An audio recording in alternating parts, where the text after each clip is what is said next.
Hi guys, welcome to the full review of iPhone 15 Pro Max after a month of continuous usage. I will talk about everything from the new materials defects out of the box to battery life, overheating issues, and every way in which my user experience was improved considering all of its new features. So first out of the box, I was certainly surprised to find a scuff mark on the new titanium rail, especially on the blue titanium version. It was really a first for me in all my years of iPhone usage, and guys, I owned an iPhone since the original one back in 2007.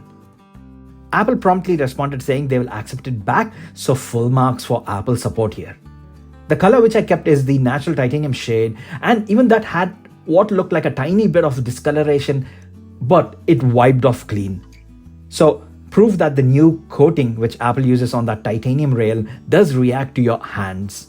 Now, is it really bad? Well, on lighter shades, it's not that noticeable, but the darker shades do tend to show this more. However, the benefit from the titanium frame is certainly that lighter weight, which I really appreciate, as more often than I care to admit, on my previous iPhone 14 Pro Max model, it felt heavy, especially after using it for longer periods of time at a stretch. So even though this new phone is only 19 grams lighter compared to the last one, I will happily take it. Also, the new curved edges makes this phone feel very comfy in hands. However, wish I could be bold and use this without a phone case. So I can fully appreciate that new design. Unfortunately, I am not. I always use a case on my iPhones, so this design change will not make that much of a difference if you are going to use a case. Also, the screen with its now insanely thin borders looks incredible. It is so good that now I want to watch all my videos and movies on this iPhone instead of my iPad. Then that new A17 Pro chip. I thought this would bring a bigger performance difference, but yes, on paper, you should see like about 15 to 20% improvement compared to the last one. However, in practice, guess the only big difference you will see is when you'll be finally able to play those PlayStation 4 grade games on this phone. That really is going to be incredible if you think of it, a full-blown gaming console games ported onto your mobile phone. But for me, the bigger upgrade was that 8 gigs of RAM under the hood, which is really amazing. If you think about it, it's the level of RAM included in MacBooks, and this now is on your iPhone. Right away, I'm seeing a huge difference. Apps from your multitasking menu are holding their status and not reloading. I mean, the TikTok app for me, I have to swipe it off from my multitasking menu to reload for a fresher feed. And on iOS, guys, devices with extra RAM always enjoyed extended years of software support, so this phone is going to last you for a really long time. USB-C has also been absolutely amazing for me. Now I can just use one cable to charge all my gadgets. And in case I need a cable, it's more readily available at all places, including work. I still keep searching for the lightning cable, only to realize that I have got multiple USB-C cables readily available near me. What to do, guys? We use lightning for so many years now. Old habits do die hard, right? Also, being a content creator, I shoot all my videos on this iPhone, so the ease of data transfer is absolutely amazing for me. And even that lightning fast transfer speed. This is Samsung T7 SSD. I can simply plug this into my iPhone and look at how incredibly fast the transfer speeds are. 15 gigabytes of data took about 25 seconds to transfer. Now, charging wise, Apple didn't add any fast charging solution, which is a bummer. Also, we wished if we had some info on how long it would take to charge, like how Android and Samsung does. But this time, you have this extra setting in the battery and health settings where you can limit the charge to 85% so you can preserve that long-term battery health. I like that you can also check the battery cycle count, which is in the general and about section, so you can keep a track of how many charging cycles your battery has gone through.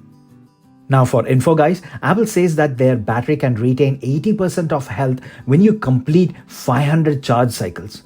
Based on that, I've averaged about 20 charge cycles per month with continuous usage. So if you do the math, the battery should hold good for over 2 years.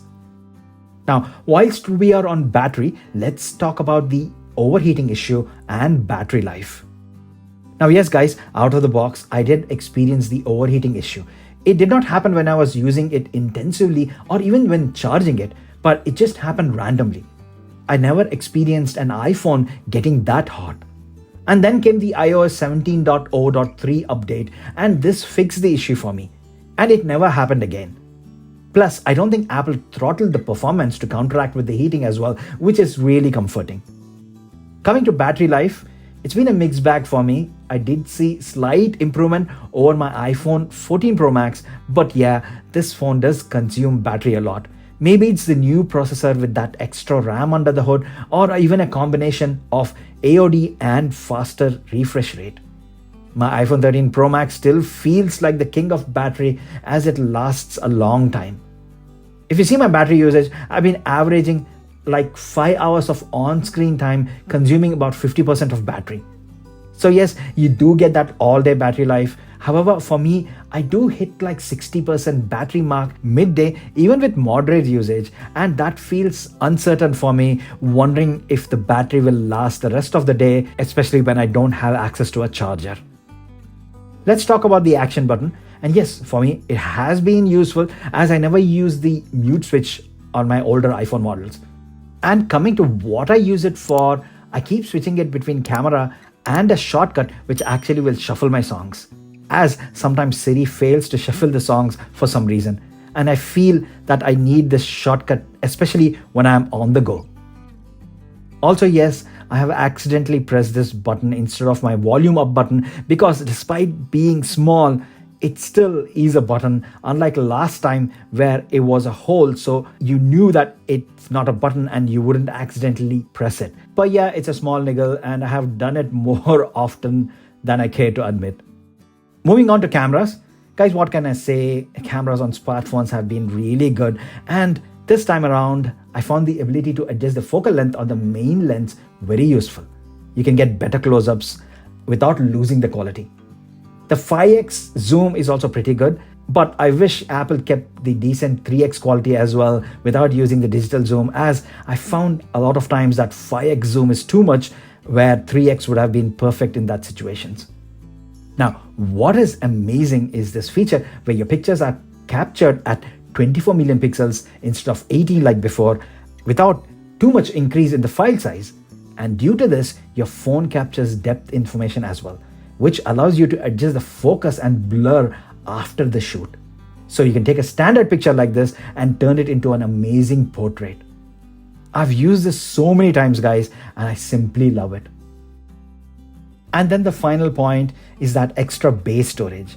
Only Pro Max models have it this time, and I believe only UK models have no price jump considering that additional storage. So I have 256 gigabytes for the same cost which I paid last year on my 128 gigabytes iPhone 14 Pro Max model, which really is incredible value. Again, as a content creator, I absolutely appreciate this extra storage. So in conclusion, it's been a mixed bag, guys, when it comes to user experience, but certainly more towards the positive side than the negative. Positives being the lighter phone, a newer design, more storage, USB-C port, and more RAM. And on the negative side, the hardware quality issues and battery health have been my concerns. Now, what do I recommend to you guys?